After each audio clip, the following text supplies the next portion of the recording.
I've been running my business since January 2017 and I don't have a business plan. Do I think you really need a business plan for an online business?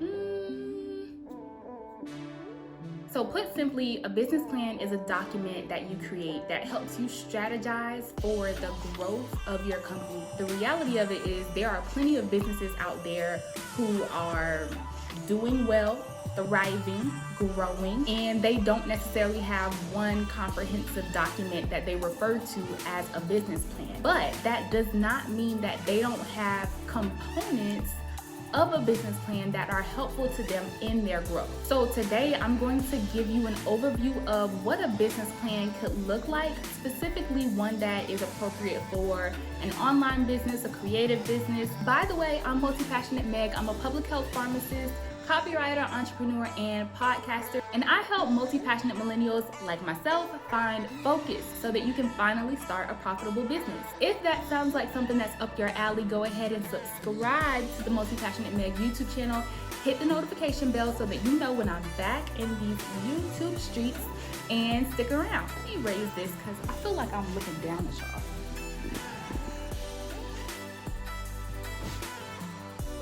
Okay, so I want to ask you 3 questions. Number 1, do you have a solid business idea? Number 2, have you sold a product or a service yet? Number 3, have you found a way to start communicating with your ideal customers?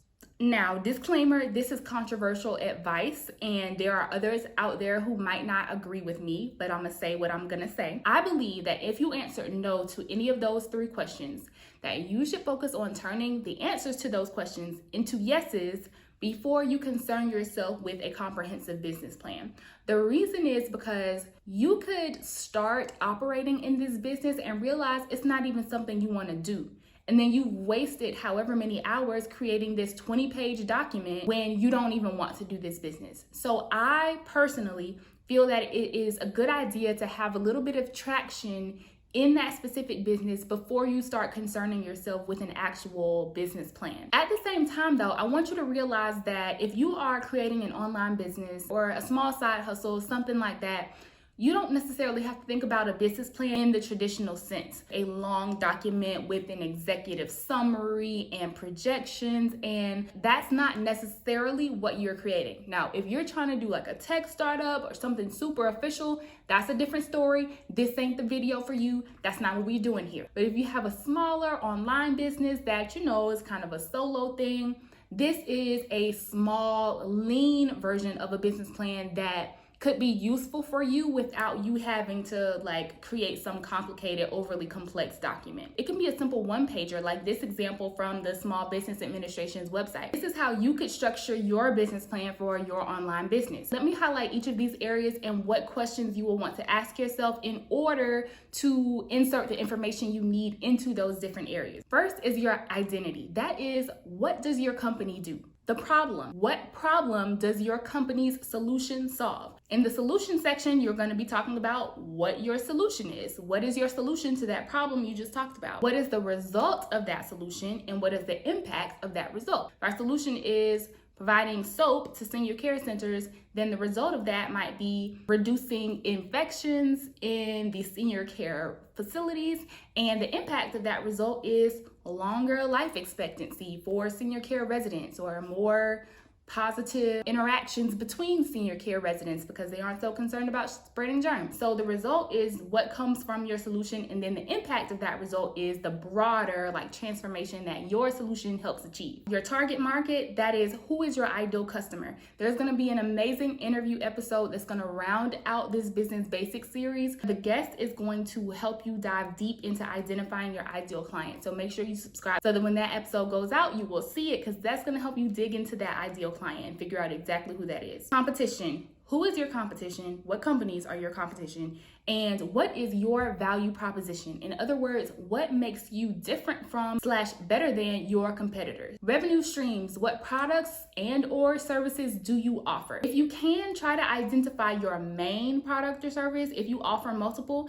And this will also be a good place to talk about cost structures. How are things priced? Marketing activities. How are you actually going to promote those products and or services? What channels are you going to use? What kind of branding are you going to embody? Resources. What key resources are you going to need in order to be able to create that product or service, to deliver that product or service, to promote that product or service?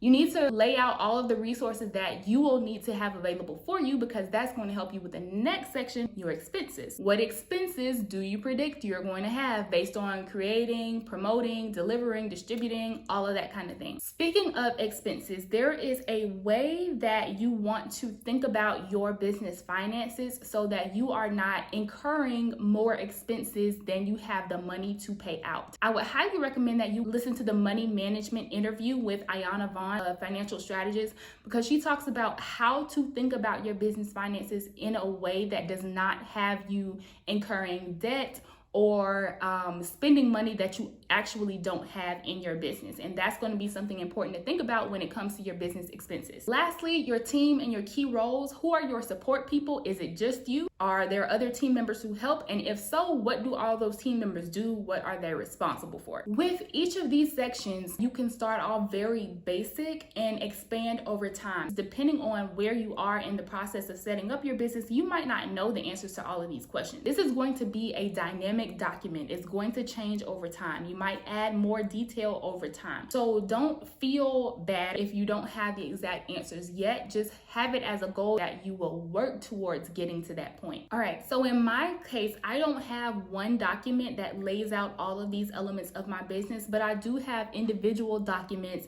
that help me outline what each of these components entail. I have a set of documents that's all about the service I offer.